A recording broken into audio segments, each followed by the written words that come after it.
Many times in the history of our civilization, the introduction of a new thought has brought skepticism, even ridicule. Despite this, there always has remained the duty and an inalienable right to tell the people the truth. The motion picture you are about to see is true.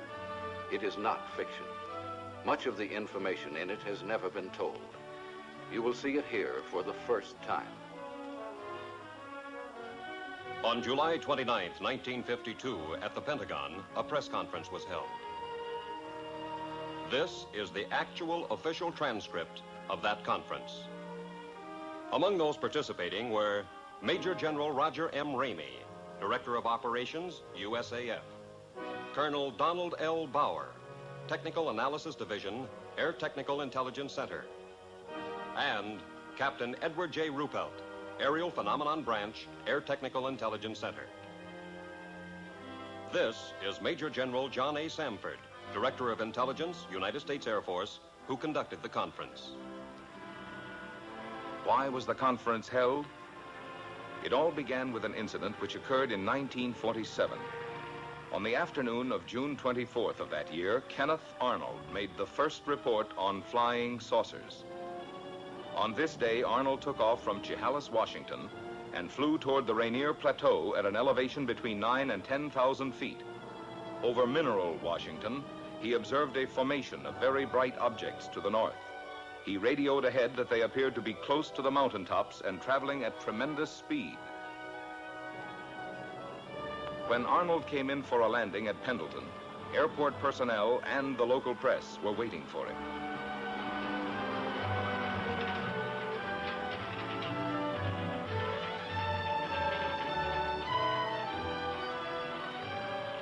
Arnold counted 9 objects in echelon formation. He observed that they had no tails and described them as saucer-shaped objects. The story was picked up by the wire services. He saw what? In the next 24 hours, virtually every newspaper in the country ran the story.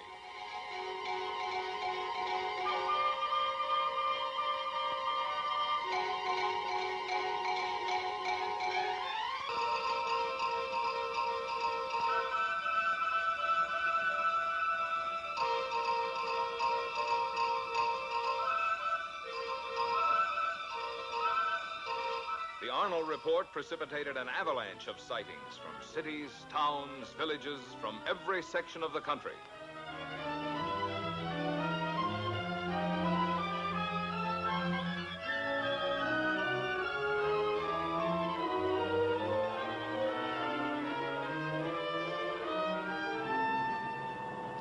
The commercial aspects of the saucer situation were not overlooked. Alert businessmen and manufacturers came up with all sorts of oddities. The practical joker moved in. Homemade saucers of all kinds and descriptions began to turn up promiscuously. Within a few months of the original saucer report, practically everyone in America was conscious of flying saucers. This man in the saucer, can you describe him? Well, sir, he was small and skinny. He had his head was pointed, came to a very sharp point. He had long green hair. His eyes were a sort of purplish red. He had large ears which were formed like an antenna. His teeth were perfect, but spread far apart. And I noticed, too, a jacket of some sort of spun glass and bright red metallic shoes. You say this all took place in a few seconds. Mr. Nagelschmidt, can you tell me what color tie I'm wearing? I'm sorry, sir. I didn't notice. You mean to say you can remember everything about this man from the spaceship, his hair, the color of his eyes, the clothing he was wearing, and yet, after all this time, you can't tell me the color of my tie? But you didn't come out of a flying saucer. Then, at approximately 1400 on January 7th, 1948, the Kentucky State Police reported to the Fort Knox Military Police that they had sighted an unusual aircraft or object flying through the air, circular in appearance, approximately 200 to 300 feet in diameter, moving westward. The provost marshal at Fort Knox called the commanding officer at Godman Air Force Base. call Flight Service at Wright Field. Determine if they have any experimental aircraft in our area. We have a report of an unidentified aircraft south of the field. It was about 13:15 when the tower controller in the Godman Tower received his instructions from the commanding officer. Right, Patterson? The PFC continued giving routine instructions to a light plane which was practicing takeoffs and landings. Flight Service. Captain Hopper, Flight Service. Flight Service is a clearinghouse. The positions of all military planes are carefully plotted so a minute-to-minute check may be made on their position, course, altitude, and speed. Flight Service to Godman Tower. We have no experimental aircraft in that area. However, we do have a B-29 and an A-26 on photo mission in that area. In the meantime, Lieutenant Cowan, the AACS, and the operations officer had arrived in the tower. They were joined by the intelligence officer and the executive officer. Upon hearing the information from Flight Service, the executive officer called Colonel Hicks, the commanding officer. Hicks, can you come over to the field, please? At about 13:50, the tower controller saw an object south of Godman Field and directed it to the attention of the tower. Lieutenant Cowan was the first of the group, after the tower controller, to locate it. He immediately directed it to the attention of the operations officer. After observing it for a moment, he picked up a telephone and put in a second call to the commanding officer. While he was putting the call through, Colonel Hicks arrived in the tower. It was now about 14:20. About 14:30, a flight of 4 F-51s being ferried from Marietta, Georgia to Sanford Field, Kentucky, was sighted south of the base. The commanding officer issued an order to contact the flight leader. Channel B and find out who's leading the flight. Godman Tower to leader, Flight 451. Godman Tower to leader, Flight 451. Come in. Captain Mantell, Flight Leader F-51 to Godman Tower. Over. Stand by for further instructions. Vector the flight into the area of the unknown. Vector Mantell on a heading of 210 degrees. Godman Tower to Captain Mantell. Come in, over. Mantell to Godman Tower. Over. Godman Tower to Captain Mantell. Investigate an unidentified object in your area. Your new course, 210 degrees. 210 degrees. Mantell to Godman Tower. Changing heading to 210. Loco, out.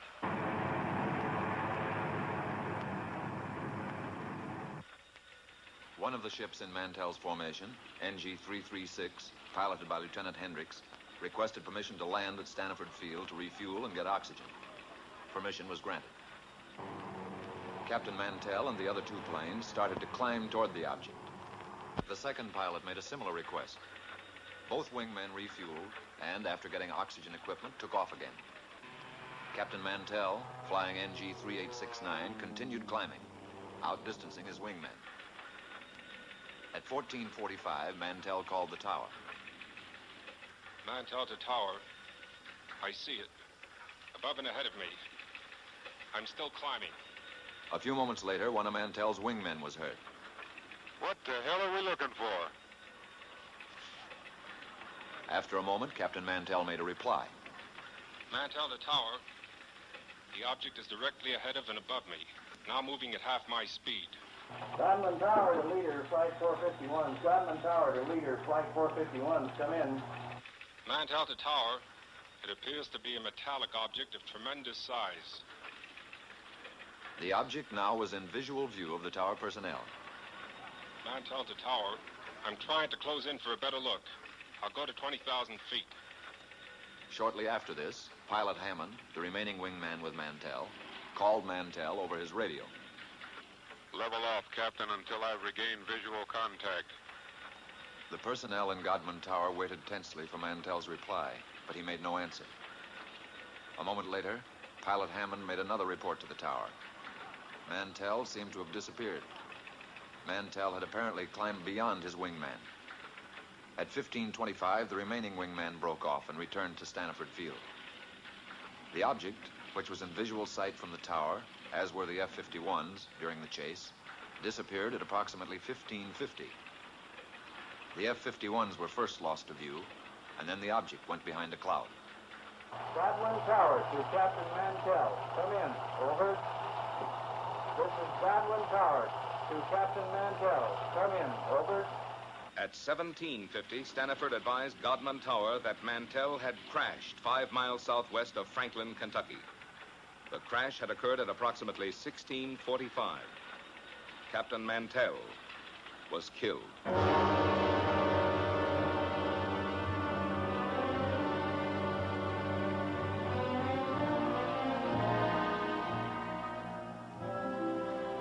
Statements were taken from all who were present in the tower during the Mantell sighting.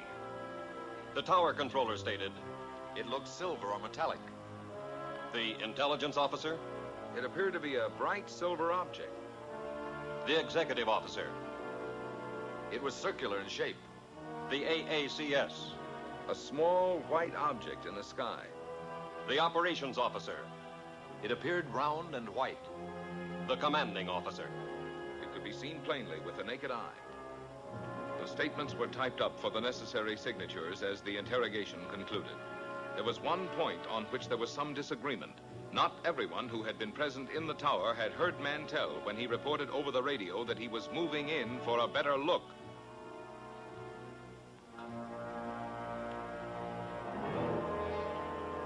The more lurid sections of the press reported that fragments of Mantell's plane were found to be radioactive. Some news sources reported that an autopsy revealed that Mantell had been killed by some kind of death ray unknown to our men of science. These reports were false. Because certain publications persisted in using a sensational approach in reporting sightings, there were increasing demands from the public for an explanation.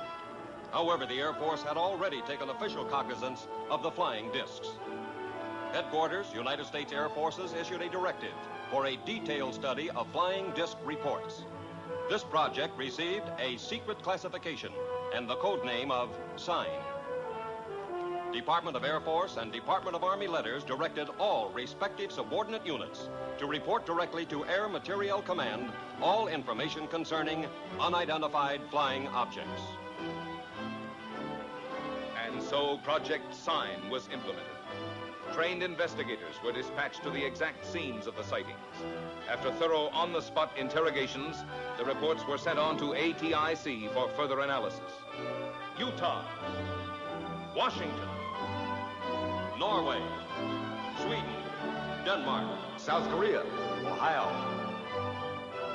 New Jersey, Oregon, Philippine Islands, Louisiana, Alabama,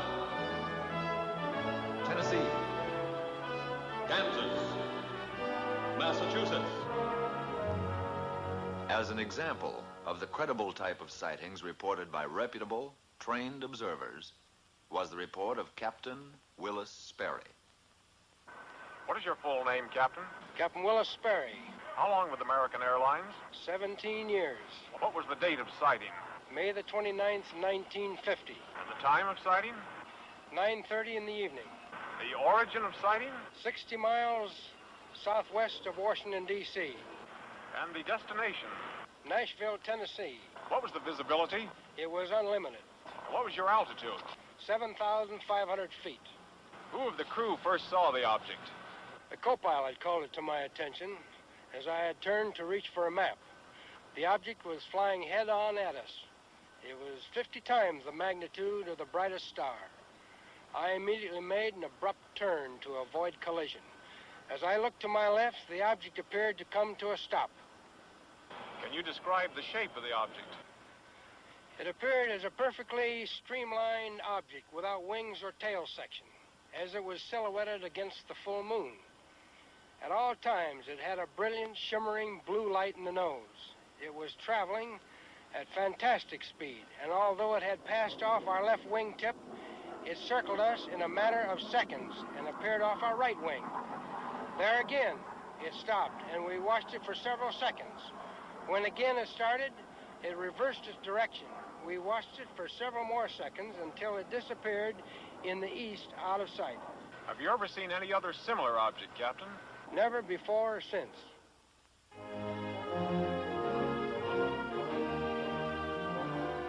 On January 9th, 1950, the press reported that Project Sign was closed. From now on, the Air Force stated its only similar activity would be the routine conventional watch for unidentified flying objects.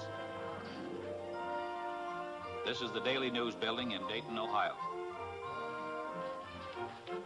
My name is Al Chop. A short time after my discharge from the Marine Corps, I paid a visit to the newspaper where I had previously worked as a reporter for 5 years. Well, Al, you rascal. Glad to see you. Good to see you. Yourself? The editor was a close friend, and he tried to convince me to take back my old job on the paper. He was very persuasive, but for personal reasons, it didn't interest me. Oh, but you remember the old days here. Now it's all different. 3 hours for lunch, double time for overtime, blonde copy girls. Once he realized that my mind was made up, he made another suggestion. It was due to this casual suggestion that I walked right into the middle of the flying saucer story. Ever since the Korean situation, there's a lot of activity out at Air Material Command. You could fit right in that public information office there. Who's the man to see out there? Friend of mine, Major Cross. I'll call him now.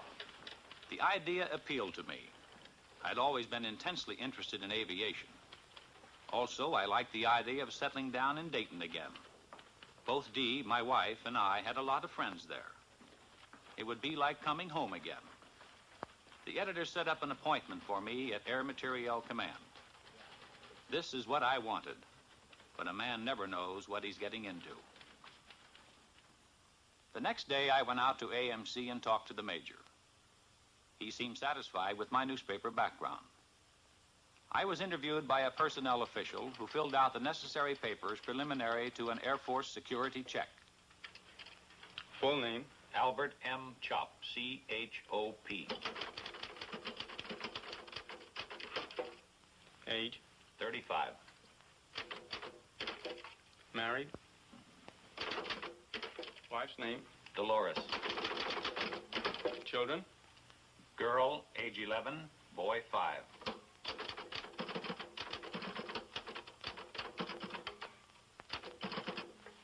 Take us to room D. Thank you. Shortly after, I went on the AMC payroll on the PIO desk. I soon shook down into the routine of the public information desk. There was a wide diversification of projects for which I wrote material. Most of it was released as newspaper copy, with an occasional article published in the magazines. I wrote a piece on a portable printing press that could be set up close to the front line. These presses printed daily bulletins, which proved of great value in sustaining morale of frontline troops. I did a few pieces on helicopters, which were coming into wide use in Korea. Newsweek magazine printed this, and it also appeared in many of the country's leading newspapers. Then, one morning about 10 o'clock, I got a call from a newspaper editor in Boston. The Boston editor wanted confirmation or official information on a flying saucer report out of Sioux City, Iowa. I told the editor that Project Sign had been officially closed. He was insistent, so finally I called Air Technical Intelligence Center. No, Chop. We have no report on Sioux City or any other sighting. You people on PIO desk ought to know we've closed Project Sign. For the next couple of hours, calls came in from newspapers all over America.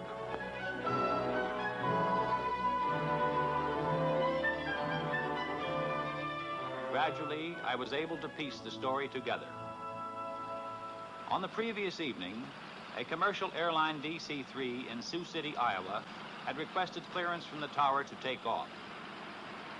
The tower held them up, informing the pilot that there was a light in the west that they thought might be a light plane.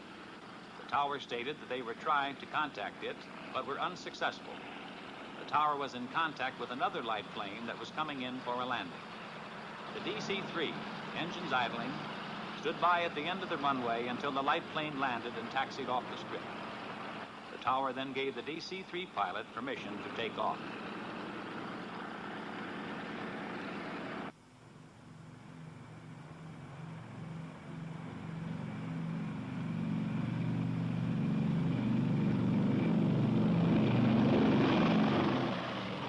DC-3 climbed for altitude, an unidentified light suddenly closed in. This was the object that the tower unsuccessfully had tried to contact by radio.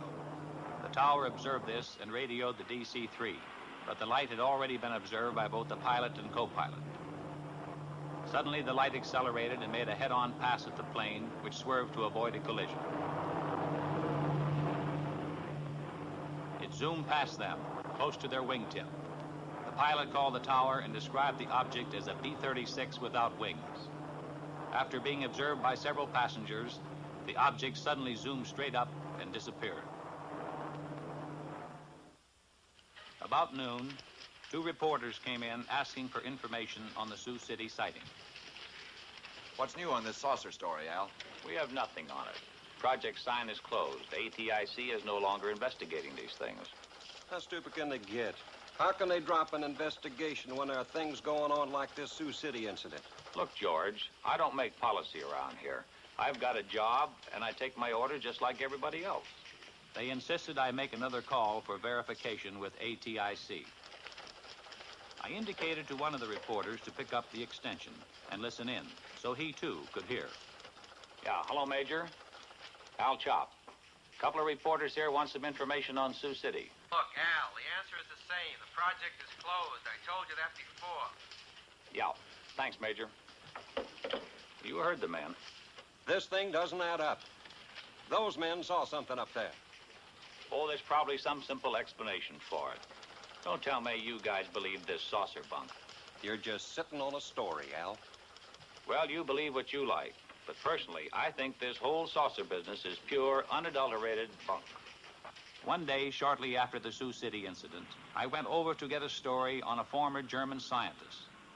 Area B was a maximum security section. The story appeared in the New York Times. I had obtained the background on the scientist from the files. He was formerly one of the top men at Peenemünde, Germany, one of the key figures participating in the successful development of the V-2 rocket. This scientist had succeeded in developing a 98.8% pure aluminum oxide. These crucibles were vital to our nation's defense. They were used to melt super-hard metals needed to build turbine blades for our jet aircraft. Tell me, young man, what new reports are you getting on unidentified flying objects? Flying saucers? Oh, they keep coming in every once in a while, but we don't take them too seriously. Oh, no? Of course not. It must be amusing to a man in your line of work to hear about all these screwball reports. It is my firm opinion that these sightings should be investigated most meticulously. You don't believe that these flying saucers actually exist, do you? And how can you be so certain they don't, Mr. Chop? Well, I just don't believe it. Our minds should be open on all subjects. Wrong conclusions are usually the result of lack of comprehensive analysis. Of course. Well, thank you, Doctor. I won't take up any more of your time. And I'll let you read the article before I send it in. Thank you, Mr. Chop. I'll be looking forward to it.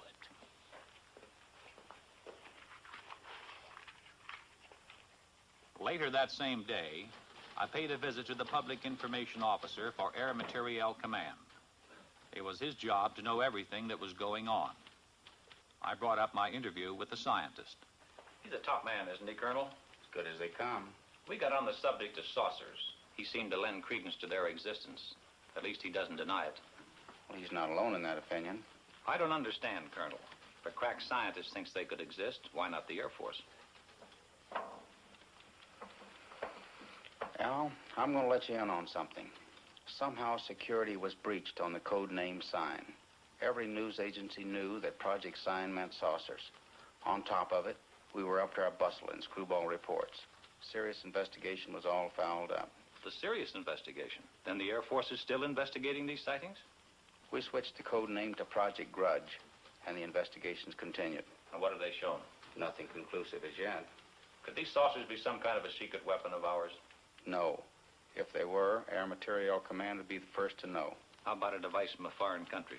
We know they're not. What is your opinion, Colonel? I don't have any opinion, Al. A short time later, I was promoted to chief of the press section.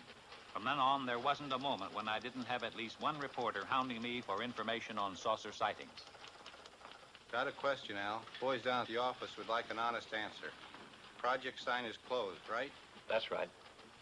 Has the Air Force set up a new saucer investigation? No. Thanks, Al. That's all I want to know. Coming here right away, Al. Bring pencil and paper. Line 3. Colonel Goddard's on the phone. He's got a hot UFO report. I want you to listen in on it. Okay, Colonel, shoot. Colonel Goddard, chief of the Air Force Photo Reconnaissance Laboratories, reported that 3 of his men flying a B-29 were tracking a weather balloon over Georgia. Suddenly, an unidentified flying object appeared and flew alongside the balloon. After a few moments, the object dived and made a pass at the balloon, then proceeded to disappear. When the balloon was recovered, it had a 6-foot rent in it. Colonel Goddard's men believed this unidentified flying object made the tear in the balloon. Goddard vouched for his men making the report, stating that they were highly experienced and reliable Air Force personnel. Thank you, Colonel. Think it could be a lightning bolt? Goddard wouldn't call that a lightning ball. Didn't any of his men have a camera? No, they were tracking it with binoculars. That's something I don't get, Colonel. Wouldn't you think that somebody, somewhere, would have shot a picture of one of these things? Oh, we've got plenty of photographs. But the trouble with still pictures is they're too easily faked. What about a motion picture? Could that be faked? Oh, trick shots are possible, but not without complicated and expensive laboratory equipment, highly skilled men. Even then, motion picture experts could easily determine fakes. That eliminates some joker faking a piece of motion picture film in his garage. It'd be practically impossible to get away with that. Well, I guess that's why you have no movies of them, Colonel.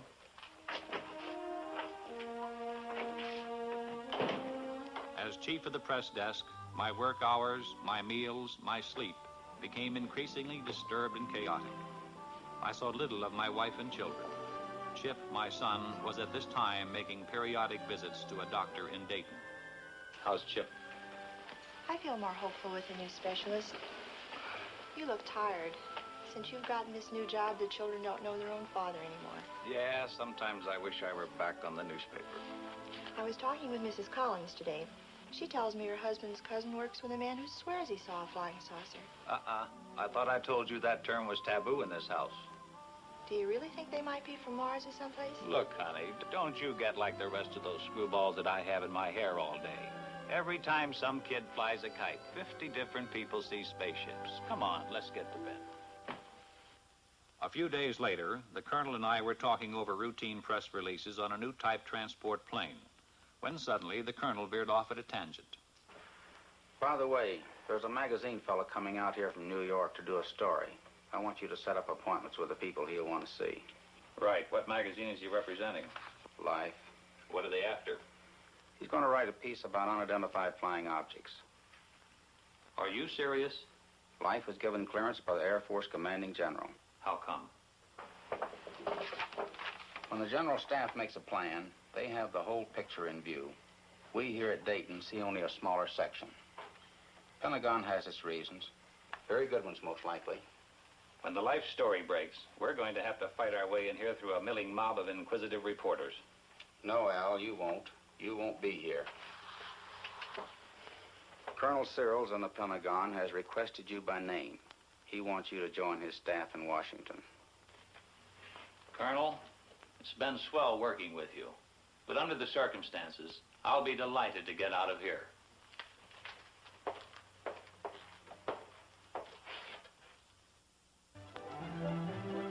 Upon my arrival in Washington, I was assigned to Air Force Press Desk, room 2E765 in the Pentagon. My last official act at AMC had been to arrange the conferences and briefings for Life magazine. I was in Washington only a short time when Look magazine submitted the galley proofs of their saucer article to my desk. I put the Look article through to security review. Now I felt free to settle down in my new job. I checked in with the press section of the United States Senate, House of Representatives, and Department of State. I paid the required visits to the information departments of the Army, Navy, and Marine Corps. I covered the Civil Aeronautics Administration and other agencies with whom I would be working in close contact. By now, I figured I was through with flying saucers for good. But the Pentagon had other ideas. Because of my previous experience, I was assigned to unidentified flying objects. I was back in the flying saucer business. In the activity of setting up housekeeping and getting adjusted to the new job, I completely forgot about the Life magazine article. Also, I was able to spend more time with Chip. My son had been deaf in one ear since infancy, and it was difficult for him to play with other children. I had settled down to a regulated home life, but it was only a lull before the storm.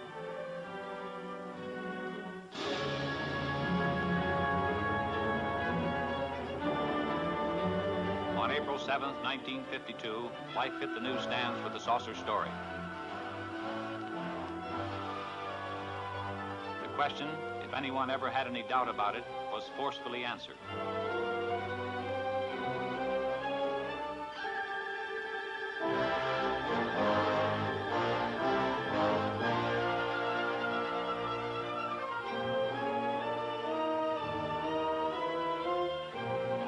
The public, America as a whole, had an intense, avid interest in the subject of flying saucers. The first few days following the Life story were chaotic.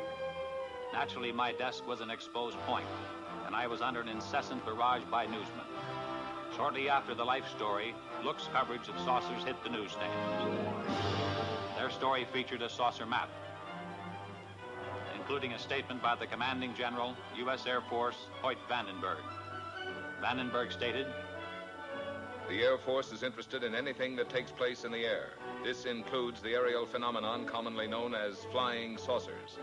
Many of these incidents have been satisfactorily explained. Others have not." Project Grudge was expanded and augmented. The classified name Grudge was dropped. The new code name for the UFO investigative project was Blue Book. The general appointed Captain Edward J. Ruppelt of ATIC at Wright-Patterson as officer in charge of Project Blue Book. Ruppelt's department was designated as Air Phenomenon Branch, Air Technical Intelligence.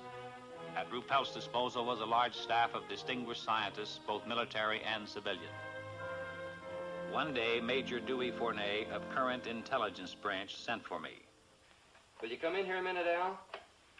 Major Fournay was intelligence technical analyst and UFO monitor. "Thanks, Captain." "Al, I just got a call from Captain Ruppelt. A Navy photographer named Newhouse has made a sighting near Tremont in Utah. He got some UFOs on film." Motion pictures? Motion pictures. This film should prove interesting on a comparative basis. Comparative with what? With the Montana film. ATIC's had it for some time over at Dayton. You mean ATIC has had motion pictures? Why wasn't I told about it? You're being told about it now. Can I see these films? Ruppelt has the Newhouse film. It's back at Dayton being processed and analyzed. But I can show you the Montana film. This film was shot August the 15th, 1950. It was taken in Great Falls, Montana by Nick Mariana. Immediately after we were notified of the sighting, we sent an intelligence man to get a first-hand report. My name is Nick Mariana. For the past 6 years, I've been the general manager of a minor league baseball club called the Electrics. We play out of Great Falls, Montana, and are a farm club of the Brooklyn Dodgers. On August 15th, 1950, at Legion Ballpark in Great Falls, Montana, after a couple of hours in the clubhouse office, I went up into the grandstand to call the groundskeeper. As I reached the top of the stairway, I glanced northward to the tall Anaconda Copper Company smokestack to check the direction of the wind from the white smoke. Force of habit, I suppose, because our outfielders use it as an indicator on defensive play. As I looked up, I saw two silvery objects moving swiftly out of the northwest. They appeared to be moving directly south. The objects were very bright and about 10,000 feet in the air. They appeared to be of a bright, shiny metal, like polished silver. Both were the same size and were traveling at the same rate of speed, which was much slower than the jets which shot by shortly after I filmed the discs. Suddenly, they stopped. It was then I remembered the camera in the glove compartment of my car. I raced downstairs, yelling for my secretary, Miss Virginia Ronick. The distance from the top of the stairway to my car is about 60 feet, and I must have made that in about 6 jumps. I asked my secretary if she saw anything, and she said yes, 2 silvery spheres. I unlocked the glove compartment of my car, took out the camera, turned the telephoto lens on the turret into position, set the camera at f/22, picked up the objects in the viewfinder, and pressed the trigger. The discs appeared to be spinning like a top and were about 50 feet across and about 50 yards apart. I could not see any exhaust, wings, or any kind of fuselage. There was no cabin, no odor, no sound, except I thought I heard a whooshing sound when I first saw them. As the film clicked through the camera, I could see the objects moving southeast behind the General Mills grain building and the black water tank directly south of the ballpark. I filmed the objects until they disappeared into the blue sky behind the water tank. There's only a few feet of film. It'll be over practically before your eyes are focused on it. Now remember, there's only a few feet of film, so watch closely. I still had my doubts, but I must admit I felt an excitement about seeing actual motion pictures of unidentified flying objects for the first time.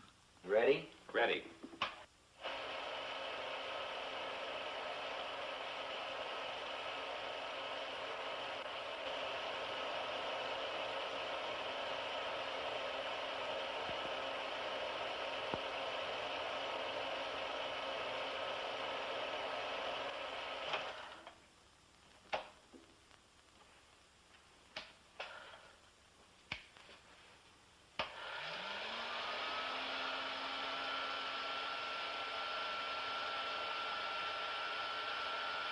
What do you make of it? You saw what I saw. What's your opinion? I'll run it again.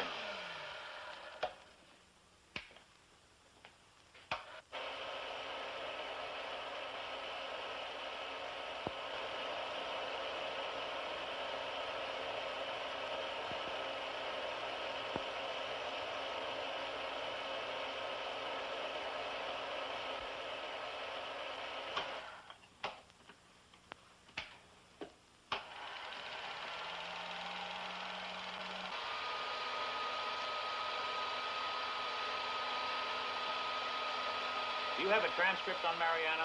It's at Dayton. Good. Colonel Searles wants me to go to Dayton. That is, if you'll give me clearance. I'll have you cleared. It's a good idea for you to get acquainted with the history of UFOs. When you get to Dayton, you'll meet Captain Ruppelt. The 3 of us are going to be working closely from here on. Ruppelt will give you a complete briefing on Blue Book. What's the story on him? Ruppelt's an aeronautical engineer. He knows about things that fly. An excellent man to head up Project Blue Book. Okay. Once again, what's your opinion of this film? As far as I'm concerned, I'll have to classify them as unknowns. I'll run the film again, this time in slow motion.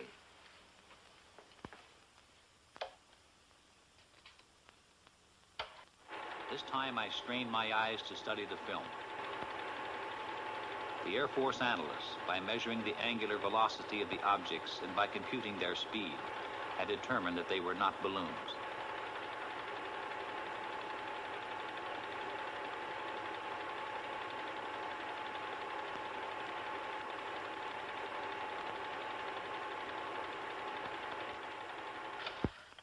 Well?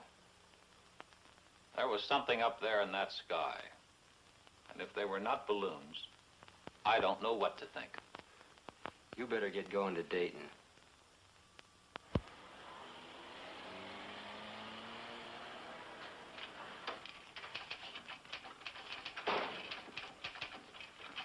Yes, sir. May I help you?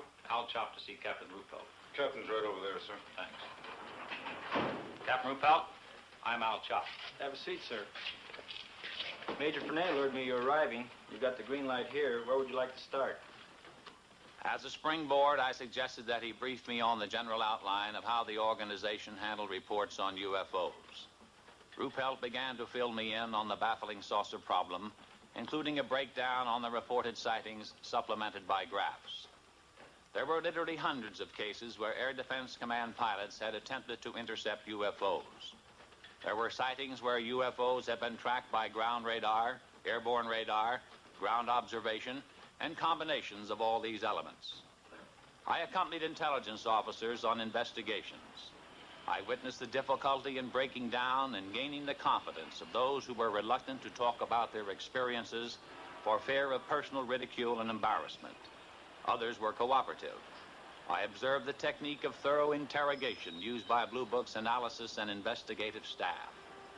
In almost every case, I heard the same words used to describe the sighting. These words were lights and metallic objects. There were reports by reliable, competent observers, including high-ranking Air Force and Navy flyers, civil engineers, and scientists. I learned that the staggering total of over 3,500 reports had been received. Quite a few of these sightings are unsolved. Approximately 85% of the sightings are designated as solved. According to this document, 14.3% of all sightings are officially designated as unknown. The newsmen keep hitting me with the unsolved cases. Anyway, solved is a big word. How do you solve them? There's nothing hit or miss about it. I'll show you. On December 1st, 1952, between 4:30 and 5 o'clock in the morning, several major airports in this area reported a single round object. It was flashing, first white, then white-orange, then amber. It was observed northwest of this central point at an angle of 15 degrees above the horizon. Remember that 15 degrees. It's important. Reports arrived here from Teterboro Airport, Westchester Airport, Newark Airport, LaGuardia Airfield, Idlewild, and Mitchell Field. This flashing sphere of light was also observed by an Eastern Airline pilot who radioed in his report. Various observers at all these airports watched the object through high-power binoculars. When the report arrived here, we checked the weather in that area with Air Force Weather Bureau.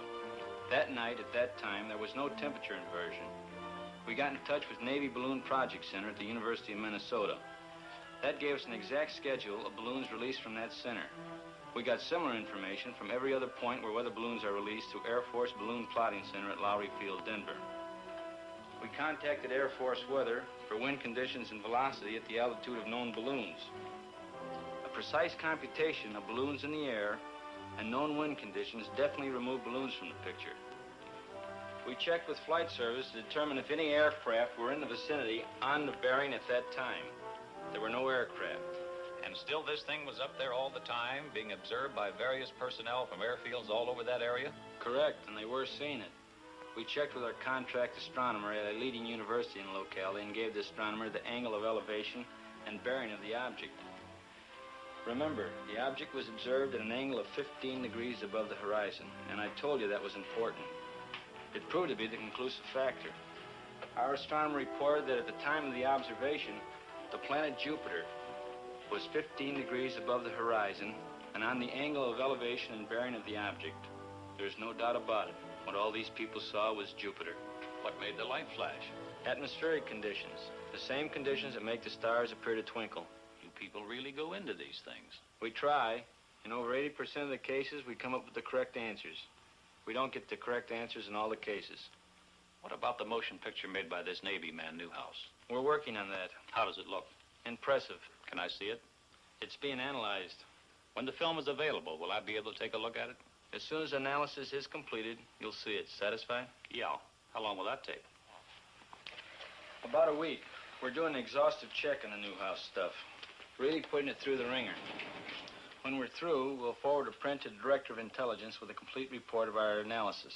Fill me in on Newhouse. Would you consider him a qualified observer? He rates as a top flight observer, an extremely competent one. Immediately upon getting word of his sighting, he dispatched an investigator from Travis Air Force Base to interrogate Newhouse. The exact date of his sighting was July 2nd at 11 a.m., Mountain Standard Time. I was driving on U.S. Highway 30 South with my wife and our son Delbert and our daughter Ann. We were on our way from Washington, D.C. to Portland, Oregon on vacation before reporting to my new duty station at the Aviation Supply Depot, Naval Supply Center, Oakland, California. About 7 miles after we passed through Trail Mountain, Utah, my wife noticed a group of objects in the sky which she could not identify. I pulled over to the side of the road stopped, got out, looked up, and saw the objects. There were about 12 of them in a rough formation, proceeding in a westerly direction. They were like nothing I'd ever seen before, although I've logged some 2,000 hours in the air. They were identical in appearance. How would you describe these objects? Like two saucers, one inverted over the other. I had no means of judging the altitude. It appeared to me to be about the size of B-29s at 10,000 feet. Did you photograph them immediately? I watched the objects for a few moments before getting my camera out of the suitcase. Then I lost more time getting film out of the second suitcase and loading the camera. When I first saw the objects, they were almost overhead. By the time I had the camera ready to go, they had moved to a considerably greater distance. What kind of a camera did you use? A 16mm Bell & Howell, Filmo Auto Load Master with the 3-lens turret. I selected a 3-inch lens and set it on f8 and focused at infinity. Did you think of using slow motion? No, the camera was set on 16 frames per second, and in the excitement of the moment, I didn't think to shoot at a greater rate, although that would have improved the coverage. I centered the viewfinder on the objects and made the first shot. Then I decided that if the sky were darker, the objects would show better. So I stopped the lens down to f16 and continued photographing. This proved to be a mistake, as the quality of the film would have been better had I left it at f8. Did these objects remain together in a group at all times? No. Toward the end, one object reversed its course and proceeded away from the rest of the group. I held the camera still and allowed this single object to pass through the field of view, picking it up again later in its course. Did this single object return to the rest of the group? No. I allowed it to pass through the field of view of the camera 2 or 3 times, and then it disappeared. In what direction? Over the eastern horizon. What did you do then? I turned, swinging the camera just in time to see the rest of the group disappear over the western horizon. What was the weather? The weather was bright and cloudless. Visibility good?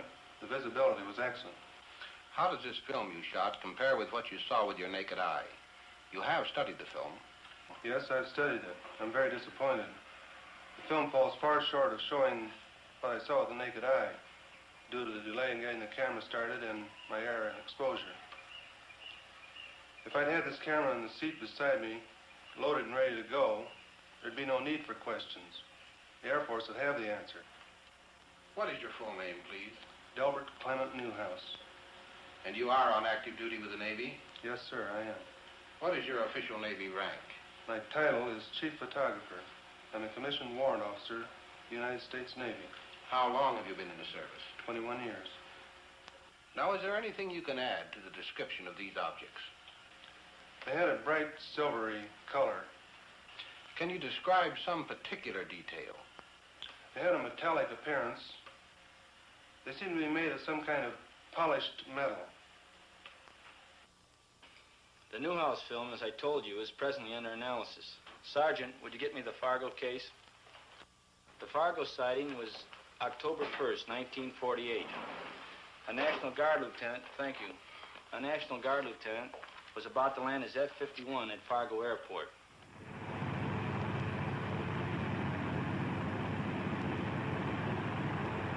Captain Ruppelt gave me the details from the record. The pilot, after a routine patrol flight, was cleared by the tower to land when he asked, "Anything in the way?" "There's a Piper Cub below you. Nothing else in the air." I see the Piper Cub. I see another light about 1,000 yards ahead of me. It looks like the tail light of a plane. I can see you, but I can't see the light you're observing. The pilot told the tower he could see it and was going to close in and try to make identification.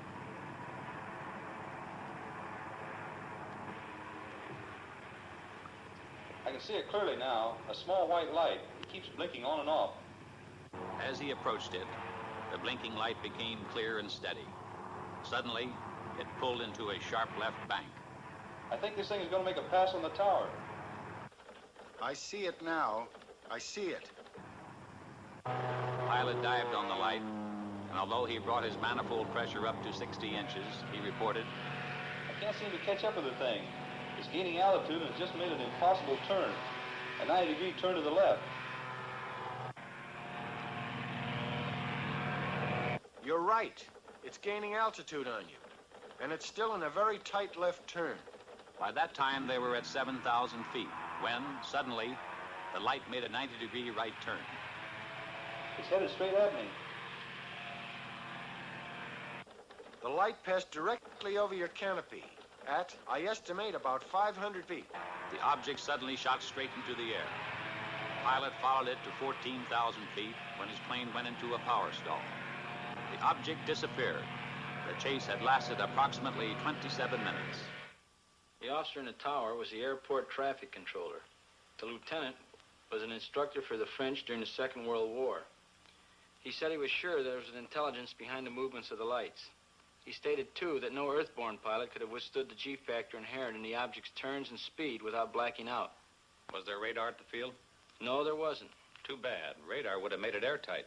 Not necessarily. I thought a radar return was indisputable evidence. No, it isn't. Are you a radar expert? No, I'm not, but I have one on tap. Give me extension 361. We have a team of 3 radar analysts here in Air Phenomenon Branch. I want to talk to Wynn Swanson. All radar reports received here pass through this radar analysis division. Swanson? I have a man here from the Pentagon. He's cleared. Wants to know about radar. Okay. The field's socked in solid with fog, but he'll take you over to GCA.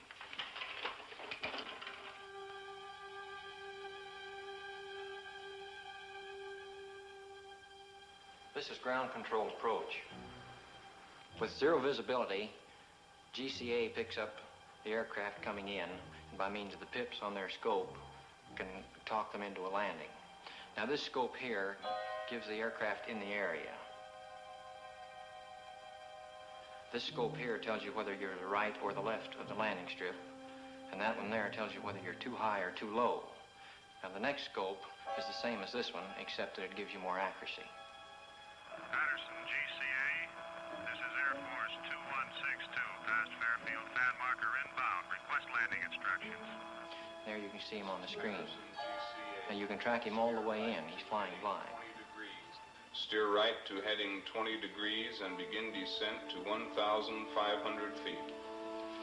This is Air Force 162, steering 20 degrees, descending to 1,500. Over. Air Force 162, the weather at Patterson Field is 100 feet ragged ceiling. Visibility 1/2 mile. Light rain. Wind southwest 6. Altimeter 998. If you can see it on radar, there can be no question about misinterpretation. In this case, no. These are good, solid blips. This is Air Force 162, roger on the weather and runway. Over. Air Force 162, steer left to heading 35, turning downwind leg. Range 8 miles south. Over. This is Air Force 162, steering 35. Over. Sometimes a temperature inversion will cause trouble. Ionized clouds or equipment malfunction will cause false blips. Can you tell a false blip from one made by aircraft? Yes, any experienced operator can tell in a minute or so. Air Force 162, steer left to heading 215. This will put you on final approach. This is Air Force 162, roger. Steering 215. Over. Air Force 162, this is your final director. How do you read me? Over. This is Air Force 162. You are loud and clear. Over. Air Force 162, roger. Your range is 7 miles. Slow aircraft to descending speed. Make final flap setting. Maintain altitude of 1,200. Heading 215. Do not acknowledge any further transmission unless unable to comply.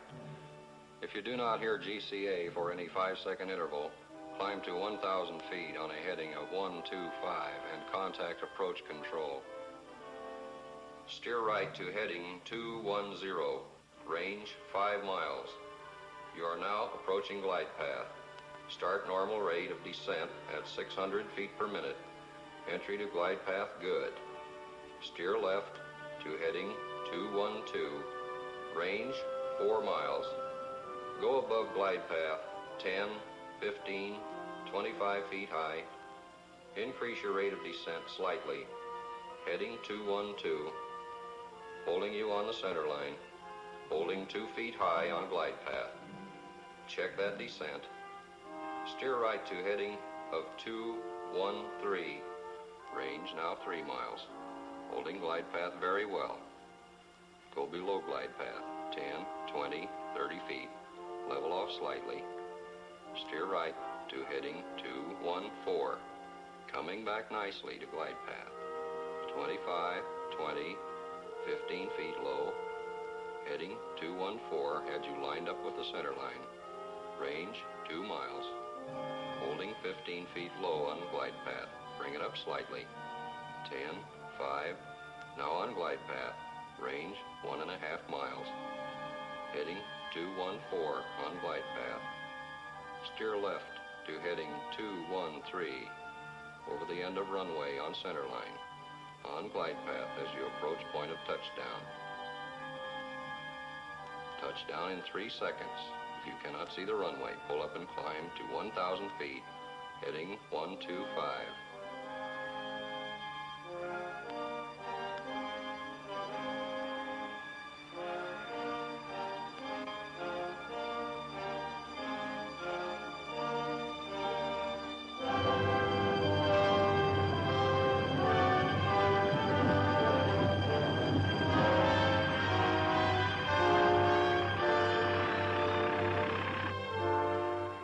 Safe at home. Well, that's it. Coffee? Yes. What exactly is your job here, Swanson? I'm one of a group of 3 radar specialists employed by the Air Force. Reports of radar contacts of unidentified objects are sent in to us from all over the world for analysis. How long have you been in Air Force intelligence? 2 years. Ever come across any cases you couldn't solve? We have unsolved cases, yes. Cases where good solid blips appeared and no known objects in the area. Then, too, we have cases of fantastic speed. Exactly what do you mean by fantastic speed? I mean speeds greater than any achieved by man. How much greater? Thousands of miles per hour. Thousands of miles. What's your idea of what they are? All I can say is unknown. You must remember that I've been restricted to only radar contacts. I have no experience with visual contacts. What do you think about the chances of these objects having intelligence behind their control? All I can say is I have an open mind. What do you think about the theory of interplanetary source? I have an open mind, period. I spent a full week in Dayton. I had hoped to see the Newhouse film before returning to Washington, but it was still under analysis by the Wright Field Photo Lab. When the analysis was completed, the film was taken by an Air Force courier and hand-carried to Washington to be viewed by the Director General of Air Force Intelligence. It is. All set, Major? Yes, sir. Air Technical Intelligence has reported that this film could not be produced under simulated conditions. Let's go. There'll be several feet of blank film before the pictures come on.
The film, as Newhouse had predicted, was in bad condition, but the chief interest was in movement, speed, and light source.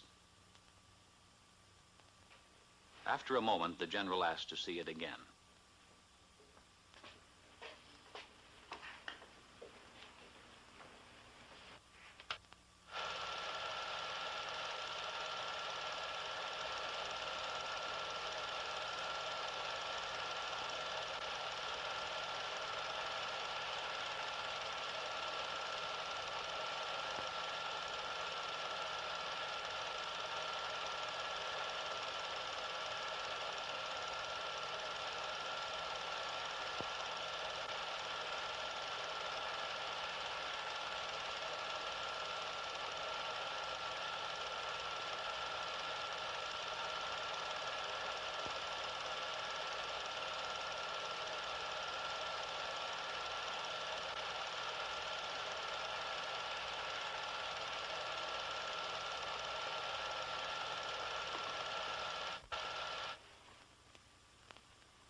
How about that? Those were the only words spoken in the room. How about that? A few days later, Major Fournay had some news for me. We got the analysis of the Newhouse film from Air Materiel Command. What does it show? Not birds, not balloons, not aircraft, not faked. With the telephoto lens used, weather balloons within 5 miles distance could have been determined on the film. At a greater distance than 5 miles, they could not attain the speeds calculated. Within a 5-mile range, an aircraft of 40-foot wingspan could have been clearly determined. In excess of 5 miles, the speeds of the objects are greater than aircraft could achieve, except in a straight-line speed run. No bird is sufficiently reflective as to cause the film to react as strongly as it is done. If they're not birds, not balloons, or aircraft, and the film isn't faked, what can these things be? The official conclusion is unknowns. The Newhouse film was only the overture. A few minutes before 1 a.m., July 20th, 1952, the curtain on the first act of the Washington drama went up. The unknowns moved in for the first time over the national capital. I had always regarded myself as a man with an intuitive nose for news. So, through the first Washington sighting, while the saucers hovered over the city, I was in bed, sleeping soundly through it all. When I reached my desk that morning, we were flooded with newspaper queries. Telephones were jangling throughout the day. Irate editors from all over the country were insistently demanding more specific information. Newsmen from the wire services, reporters from local and out-of-town newspapers were hemming me in, belaboring me with questions for which I had no answers. For the first couple of hours, we at the press desk had a terrible time getting the story straight ourselves. But bit by bit, I managed to piece it together. There had been both visual and radar contacts. Andrews Field, the Air Force installation, had radar returns similar to those on the CAA radar. Jets had been scrambled in an attempt to make an intercept of the UFOs, but they had not been successful. The week after the Washington saucer sighting was a mad, chaotic one. The story was headlined from coast to coast. As the PIO man assigned to answer saucer questions, I had been under an incessant barrage of inquiries day and night by newsmen. I could get no sleep, no rest at all. Among other things, the Washington Daily News published an interview with Harry G. Barnes, Senior Air Traffic Controller, Civil Aeronautics Administration. Barnes stated, "There is no other conclusion I can reach but that for 6 hours on the morning of the 20th of July, there were at least 10 unidentifiable objects moving above Washington. They were not ordinary aircraft. I could tell that by their movement on the scope. I can safely deduce that they performed gyrations which no known aircraft could perform. By this I mean that our scope showed that they could make right-angle turns and complete reversals of flight. Nor, in my opinion, could any natural phenomena account for these spots on our radar." Then, exactly a week later, it really broke loose. It was the night of July 26, 1952. At 10:30 p.m., I received a phone call from Ray Nathan at CAA. Hello. Chop? Yeah. Ray Nathan, get down here right away. What's up? The radar at Washington National is picking up unknowns. Again? The press is hounding me for a statement. I don't know what to tell them. Dee, bring my coat and the car keys. Stall them off. I'll be right over. A couple of guys from Light Magazine are here with a camera. Stall them, too. What's the matter? Radar is picking up unknowns over the Capitol. Don't wait up. At 11:10 p.m., Major Forday received a call from Lieutenant Colonel Thomas, Air Force Intelligence Duty Officer at the Pentagon, informing him of what was going on at Washington National. As I raced to the airport, I kept glancing up through the windshield, expecting to see the things, but everything seemed normal.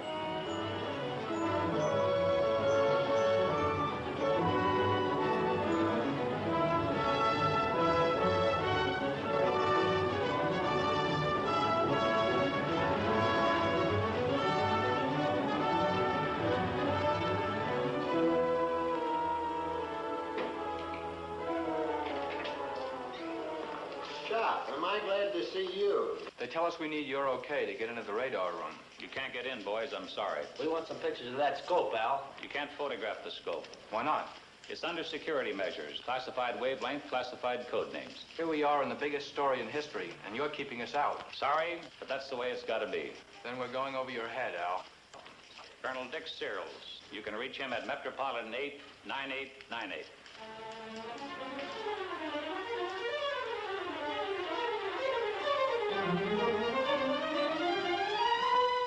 Another one. Look at him go. One of them is an airliner. It's a slightly different shape. Did you alert the Air Force? I called Air Defense Command. What'd they say? They're scrambling a couple of jets. Same as last week? Uh-huh. Could this be caused by temperature inversion? Inversion? That isn't inversion, and it's different than the ground clutter we pick up. Did you call the Air Force Command Post at Pentagon? No, we work through Filter Center. I'd better call them.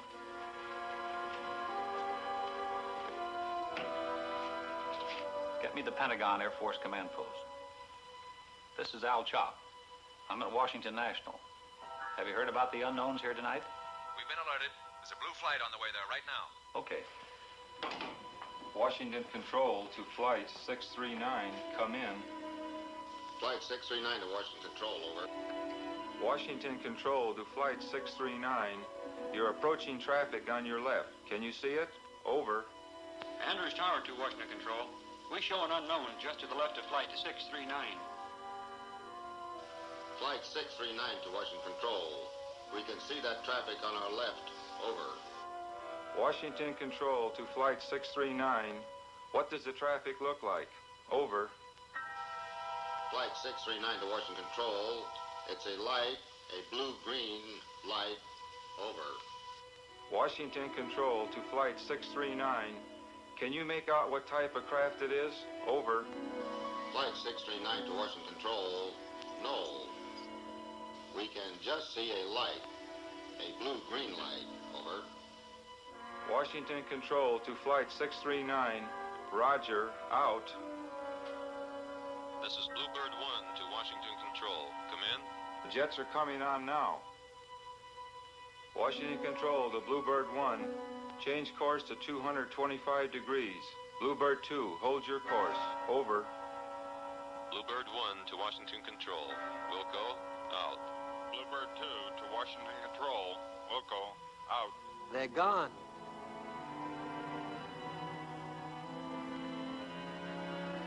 Andrews Tower to Washington Control. All our unknowns vanished shortly after the jets appeared. Do you still have any of the unknowns? Over. Washington Control to Andrews Tower. The same thing happened here. Out. Washington Control to Bluebird 1. All the unknowns had disappeared. You say those returns are the same as those you got last week? The same as last week. At this point, Major Fournet arrived with a Navy electronics intelligence officer. Gone? Like that. As soon as the jets came on the scope, the unknowns left. Bluebird 1 to Washington Control. We're going back to the base and refuel. Can't see anything around up here. Visibility is good. Over. Washington Control to Bluebird 1. Roger, out.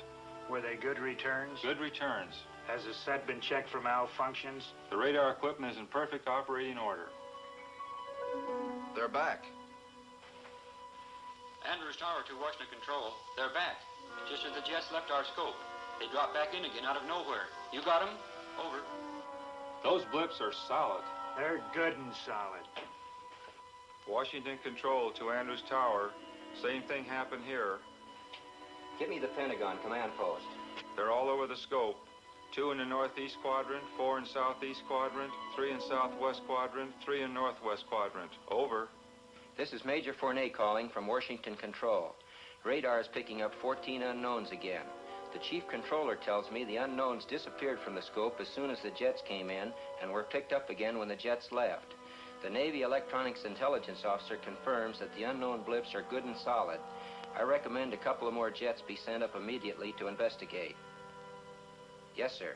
Andrews Tower to Washington Control. That's the way we had them. One just moved from the northwest quadrant into the southeast quadrant. It stopped over the White House. They're scrambling a couple of more jets. Washington Control to Andrews Tower. Roger on the change. Now it's moving back. Do you get it? Over. It's back in the northwest quadrant. Over. Washington Control to Andrews Tower. Roger. We've got a scramble out. What are those? Slight temperature inversion. You can see the difference in the returns. One strong, the other weak. These unknowns are solid objects. Red Dog 1 to Washington Control. We're approaching the area. Over. Washington Control to Red Dog 2. Change course to 265 degrees. Washington Control to Red Dog 1. Change course to 114 degrees. Over. Red Dog 1 to Washington Control. Wilco, out. About 4:30 a.m., Major Fournet received a long-distance telephone call from Robert Gina of Life magazine. He wanted permission for his people to interview the pilots of the first scramble at Newcastle. Major Fournet decided that under the circumstances, it would be wise for him to take the call. Washington Control to Red Dog 1. Change course to 315 degrees. Over. Red Dog 1 to Washington Control. Wilco, out. Washington Control to Red Dog 1. Come in. Red Dog 1 to Washington Control. Over. Andrews Tower to Washington Control. Our scope shows Red Dog 1 is right in the middle of the unknowns. Washington Control to Red Dog 1.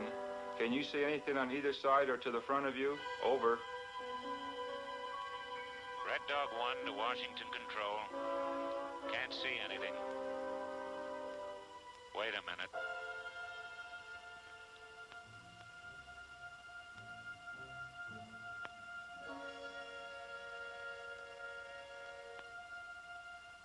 I see him.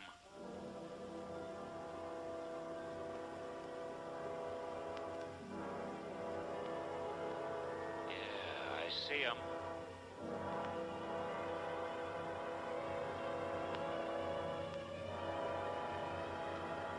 They're all around me.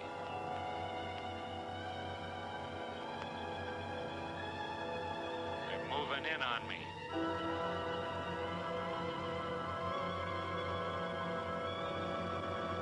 They're coming closer.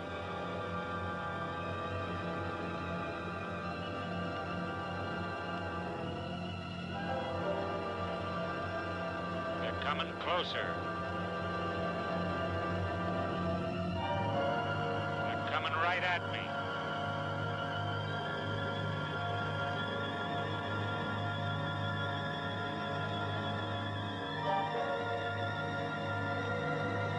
Hold it.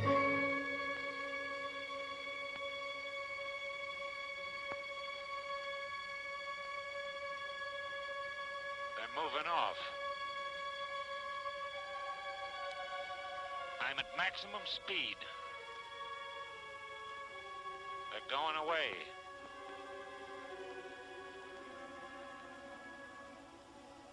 They're gone. I can't see them.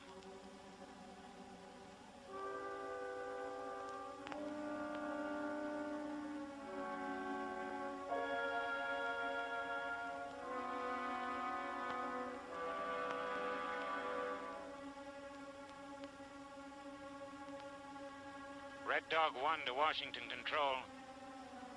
I've been given permission to return to base. Over. Washington Control to Red Dog 1. Roger. Out. At 6 a.m. that same morning, I called Lieutenant William Patterson, the pilot of Red Dog 1, who had made visual contact with the unknowns. He could add nothing more to what he had reported to us over the intercom. Later that same morning, the White House placed a call to the Pentagon. Captain Ruppelt, who had flown in from Wright-Patterson and who was only beginning his analysis of the sighting, got the call from the White House. Yes, sir. It appears to have been caused by temperature inversion. Yes, sir. We've had cases where radar blips have been caused by temperature inversion. This was Captain Ruppelt's report to President Truman. But Captain Ruppelt had not been present at the Washington sighting. It wasn't until later that he learned there had been both visual and radar contact with the unknowns on that night. On Monday morning, an avalanche of calls from newspapers throughout the nation jammed the trunk lines at the Pentagon. The relentless pressure continued. We admitted radar contacts from the 3 surrounding airfields. When did the saucers first appear? 9 p.m. How long were they under observation? 6 hours. How many were there? 14. Could the pilot see any details? No.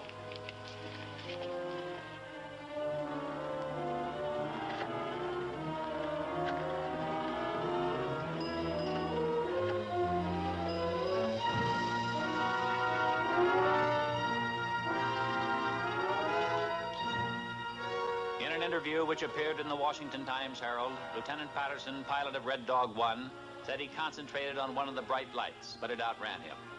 I tried to make contact with the bogies below 1,000 feet, Patterson said.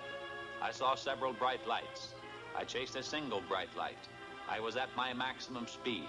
I ceased chasing it because I saw no chance of overtaking it. Under the insistent demands from the nation's press and the accumulating pressure of the public, the Chief of Staff set up a press conference at the Pentagon. I was present when General Sanford spoke for the newsreel cameras. The Air Force interest in this problem has been due to our feeling of an obligation to identify and analyze to the best of our ability anything in the air that may have the possibility of threat or menace to the United States. In pursuit of this obligation, since 1947, we have received and analyzed between 1,000 and 2,000 reports that have come to us from all kinds of sources. Of this great mass of reports, we have been able adequately to explain the great bulk of them, explain them to our own satisfaction.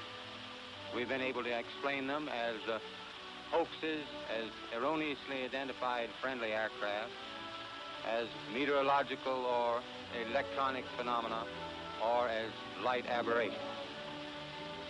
However, there have been a certain percentage of this volume of reports that have been made by credible observers of relatively incredible things. It is this group of observations that we now are attempting to resolve. We have, as of date, come to only one firm conclusion with respect to this remaining percentage, and that is that it does not contain any pattern of purpose or of consistency that we can relate with to any conceivable threat to the United States. We can say that the recent sightings are in no way connected with any secret development by any agency of the United States. When I left the Pentagon that evening, General Sanford's words kept running through my mind. Credible observers of relatively incredible things.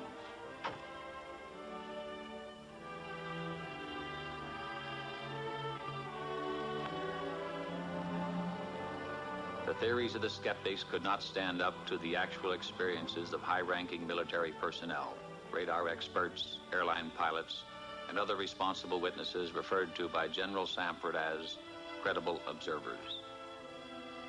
I started to walk through the streets of Washington, the words remaining with me, credible observers of relatively incredible things. I recalled, when I first joined the project at AMC, how I regarded with disbelief the whole subject of flying saucers. But piece by piece, the evidence had crystallized, until now, in my opinion, there was no doubt as to their existence. Now, so far as I was concerned, it was no longer a question of whether or not there were unknown objects flying in our atmosphere. For me, the only questions that remained were, what are these objects? Where do they come from? To me, the evidence indicated intelligence behind their control. And by now, the belief that their source was interplanetary was no longer incredible.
This is the Montana film, projected exactly as it was photographed.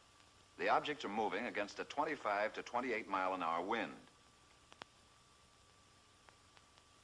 This is the film in double frame or slow motion. A slight bounce in the movement of the objects as well as the tower is perceptible. This is due to the handheld camera. The film, analyzed frame by frame, shows the movement of the objects to be horizontal and steady. We will now vary the action and size of the objects and also stop the action from time to time for your study. We have just made a jump cut in the film to an enlarged size and reversed the action.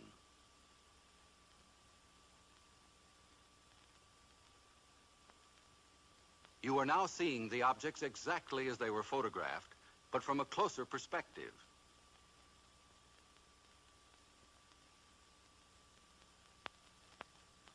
Analysis reveals that the objects are not balloons, nor any kind of known aircraft. The images are very different from those produced by any kind of birds at any distance. The shape, brightness, speed, rectilinear path, steady motion, and separation rule out various forms of optical atmospheric mirages or cloud reflections. Comprehensive analysis has eliminated meteors and other known natural phenomena. The possibility of airplane reflection has been carefully studied and ruled out. This is the Utah film as it was originally photographed. The image structure and maneuvers definitely eliminate any kind of known aircraft. This is where Chief Photographer Newhouse, in his excitement, changed exposure. He believed that by changing density and giving the film more contrast, he could clarify the objects. The single object that reversed its course. The bounce is due to handheld camera. Now we study the action of one section of the film. We stop the action. We move in. Within a 5-mile range, aircraft could be determined. In excess of 5 miles, the speeds are greater than aircraft can achieve, except in straight-line speed runs. The movement here follows an elliptical or circular pattern. Microscopic examination reveals that the objects are well focused. Their size varies from 1/6 to 1/10 the size of the moon, as it appears to the naked eye. Their form is circular and sometimes elliptical. This fits the commonly used flying saucer description. Observe the object in the upper left corner. We move in to study the action. The object upper left will go out of frame on widescreen projection.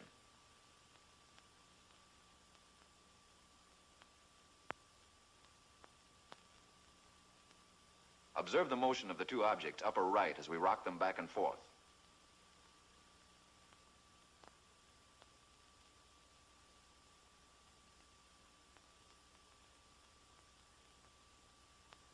Now we move over and up on the frame to make a closer study of the object in the upper left corner.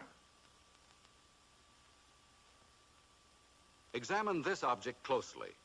Compare it with those objects you saw in the Montana film. These films were taken approximately 2 years apart, hundreds of miles apart.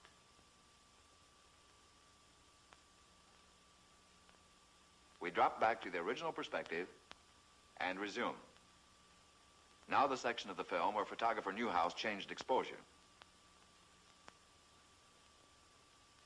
Weather conditions, together with the persistence and motion of the formations, eliminate the possibility of atmospheric mirages. Photogrammetric experiments have shown that the images cannot be associated with any kind of birds at any distance. Stop. Now forward again.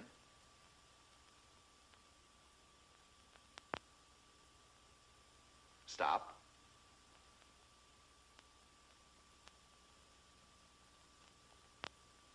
We drop back to original perspective.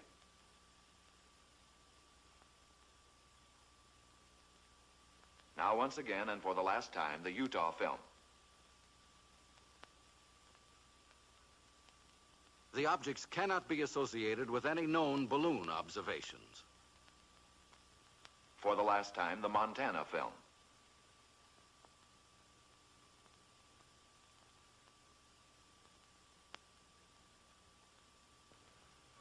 The motion picture you have just seen is authentic. It is substantiated by documentation, eyewitness accounts supported by affidavits, and official government reports. The evidence has been presented to you with integrity and objectivity to establish the fact that unidentified flying objects, commonly known as flying saucers, do exist. Some kind of flying objects have been photographed in the sky. If they cannot be identified as objects known to man, what are they? If they are not man-made, who made them? If they are not from this planet, where are they from?